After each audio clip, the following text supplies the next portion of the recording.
Now, after 10 years and 8 movies, is there anything about your Harry Potter experience that you haven't yet shared with the world through interviews? Oh my goodness. To be honest, I really couldn't tell you. I feel like I've been asked every single question under the sun. What about the really. oddest thing you've ever been asked? The oddest thing I've ever been asked? I don't know. That's hard. There's been some very odd questions. It's mainly like journalists like ask what they think's like a really simple, obvious question, but that's actually like impossible to answer. Like, how has Harry Potter changed your life? And it's like, I don't even know where to begin. Or like, can you tell me your favourite memory from the past 11 years? And I'm like, oh, I can't. It's like too much information to process. It's like, it's too big a question. The questions are so big, it's like hard to know where to answer them sometimes. Especially because you're so bright and thoughtful as a person as well. You're going to be thinking. Now, there's a distinct change in the dynamics between the three heroes this time around, isn't there? What is threatening the bond between them?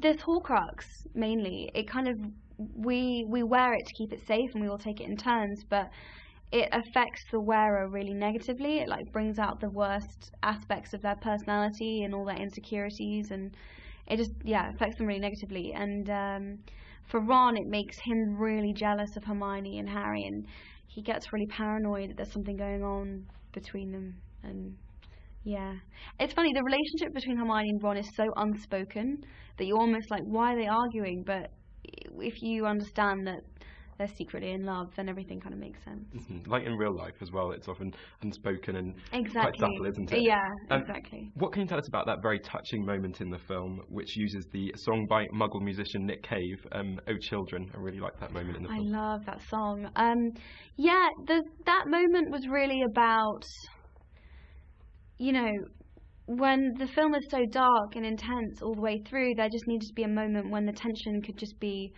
released a bit, and that they could just remember that they were kids and just like have this like fun, beautiful moment together. And it's nice to see Harry trying to cheer Hermione up, because it's usually Hermione that's like keeping everything together and keeping everyone together, and it's nice that, you know, for once it's him comforting her and not the other way around.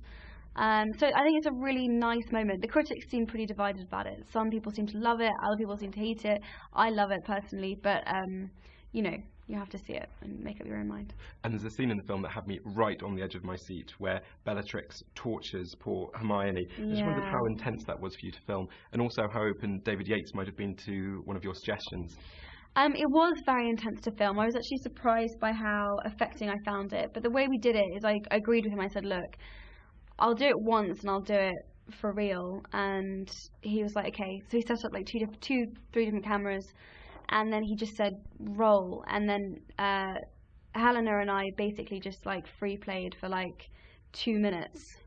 And by the end of it, I was a bit of a state. I couldn't, when he called cut, I couldn't stop crying. It's like quite hard when you get yourself into something like that when the camera stops rolling, to just click out of it. So it was pretty intense, but I'm really glad with how it came out. It looks fantastic. Emma Watson, thanks very much. Thank you.